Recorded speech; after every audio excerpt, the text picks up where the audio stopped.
During the tense years leading up to and during the conflicts across Europe, everyday households became silent fortresses. Grandparents who lived through the 1930s and 1940s developed a wealth of practical knowledge for safeguarding valuables, food, and essential documents.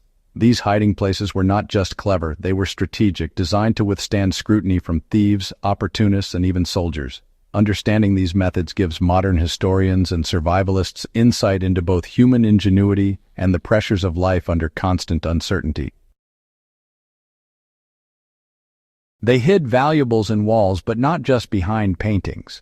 Many people assume that hiding valuables in walls is as simple as tucking something behind a picture or inside a cupboard. The 1930s approach was far more sophisticated. Homes often had hollow wooden beams, false panels, or sections of flooring deliberately left removable. Grandparents would create small compartments within these spaces, often disguised as structural features. For example, the floorboards under the edge of a stair landing might conceal coins or important papers. These compartments were accessible only by lifting a board or sliding a panel, keeping their contents invisible and secure even under casual inspection. Today, historians examining old European homes often find remnants of these cavities, giving clear evidence of their practical utility. Kitchens were secret vaults in plain sight. Kitchens, often considered the busiest and most overlooked rooms, became hotspots for secret storage. Inside old bread boxes, beneath false bottoms of drawers, or behind removable panels in pantry shelves, grandparents could store money, small heirlooms, or critical documents. Metal tins designed for food were commonly repurposed as hiding spots because their normal appearance discouraged suspicion.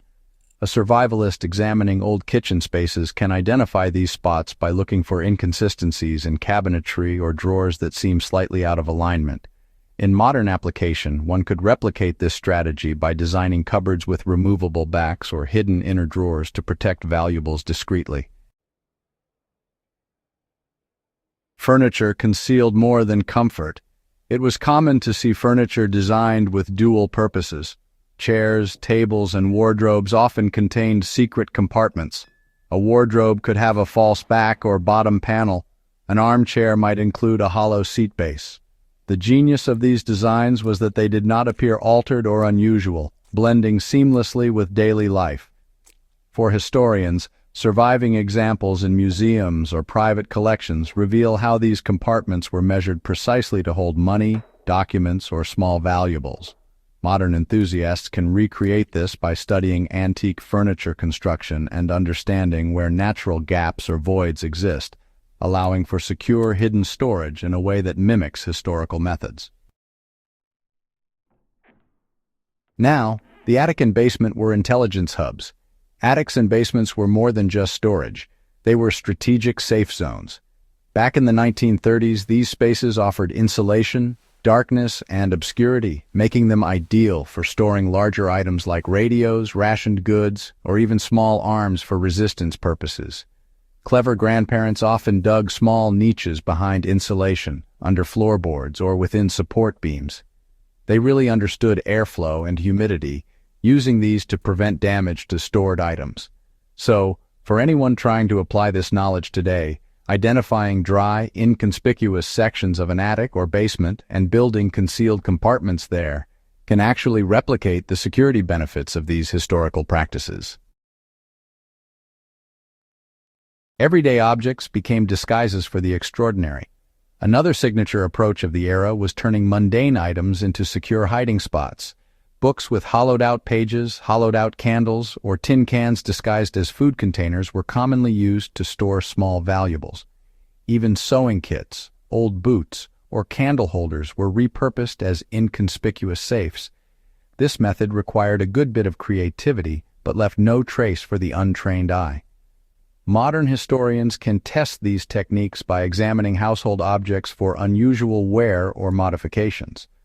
Survivalists today can implement similar tactics, using objects that fit naturally into their environment to create hidden storage that blends seamlessly into a home. Outdoor spaces were utilized, but, carefully. While indoor concealment was preferred, outdoor hiding was sometimes necessary, especially in rural settings. Grandparents often buried small items in the garden, under loose stones, or within hollowed tree trunks. They used natural camouflage to avoid detection, marking locations with subtle personal indicators.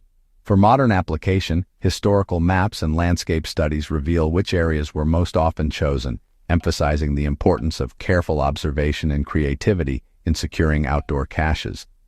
The principle remains valid for contemporary survival planning. Natural elements provide excellent concealment if combined with smart, subtle markings.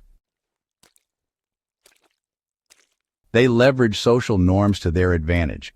Finally, many hiding places relied not on secrecy alone, but on exploiting expectations.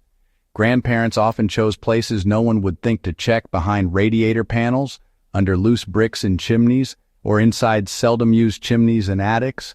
Soldiers or thieves scanning a home quickly would overlook these unconventional spots because they did not align with normal expectations of hiding places. For historians, this shows an understanding of human behavior as much as spatial ingenuity. Modern practitioners can adopt the same mindset by placing valuables in locations that appear mundane or irrelevant to outsiders, effectively blending into everyday surroundings. Applying these insights today, the value of understanding these 1930s hiding strategies is practical as well as historical. Anyone interested in survivalism or preserving family heirlooms can replicate these techniques in modern contexts. Studying furniture construction, kitchen designs, and unused structural spaces can reveal hidden potential. Even small creative adjustments, like creating a removable floorboard section, hollowing a book, or adding a secret kitchen compartment, can provide secure storage that is historically informed and practically effective. For historians and enthusiasts alike, these methods offer a tangible connection to the past, demonstrating how ordinary people safeguarded what mattered most under extraordinary pressures. Grandparents' strategies during the turbulent European 1930s and 40s showcase ingenuity, adaptability, and foresight. From hidden furniture compartments to clever use of everyday objects and unassuming structural spaces, these tactics ensured survival and security in uncertain times. For anyone looking to blend historical insight with modern practical application, these examples serve as both inspiration and blueprint. If you found this guide useful, subscribe to Warpaths of Europe for more deep dives into historical strategies and ingenious survival techniques. Share this with fellow history enthusiasts to keep the knowledge alive and inspire others to explore the hidden wisdom of the past.